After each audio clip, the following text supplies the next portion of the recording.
Je 19. září, čtvrtek. Něco kolem 2. hodiny. A vypravili jsme se udělat lesní sondu, protože houby nerostou, ale na sítích se objevovaly hodně kotrče. No a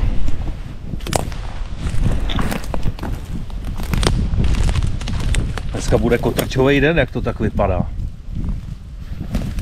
Takovej čudla, tady v tom lese jich bývá víc.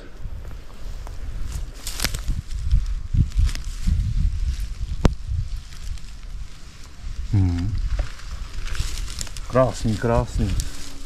Les je plný bordelů, větví, všecko je polámaný. Uvidíme, jestli narazíme na nějakou hřibovitou. Každopádně ty kotrče, když by byly, jak se taky vůbec nic neděje, to je super. Teda podívejte, jak to tady vypadá, to je jak tady padla bomba. Není vůbec žádná houba, ani liška, ani holubinka, ani hříbek, nic. Úplně mrtvej les, co se toho týče. Tak konečně jedna z takových lepších. Krásný mladý kozáček. Snad jich tady bude víc. Ale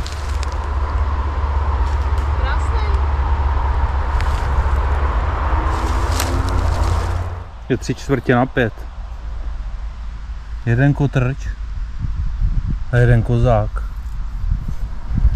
Celkem byly vidět ještě 3 masáci, tady je jeden z nich. Ty jsem nebral. Takže si myslím, že dobrý, protože ty houby fakt nerostou. Za týden. Tak ještě se podívejte, co ta holka tady řádí, kde? Tamhle. A jo. Tamhle za tebou, ne, to není. Jsou takový to už je starý. v letech. Ale tady te podívej, jak je krásně taková vyšisovaná asi. Další krásný kozák se slimáčkem.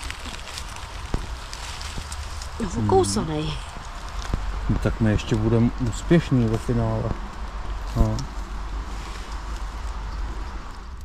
Tak tohle je výsledek celého dnešního snažení. Houby se rozjíždějí, byly i nějaký křemenáči, ale ty byly úplně snězený. Takže 4 lišky, 1 malá kotrč a 2 kozáci. To je všecko.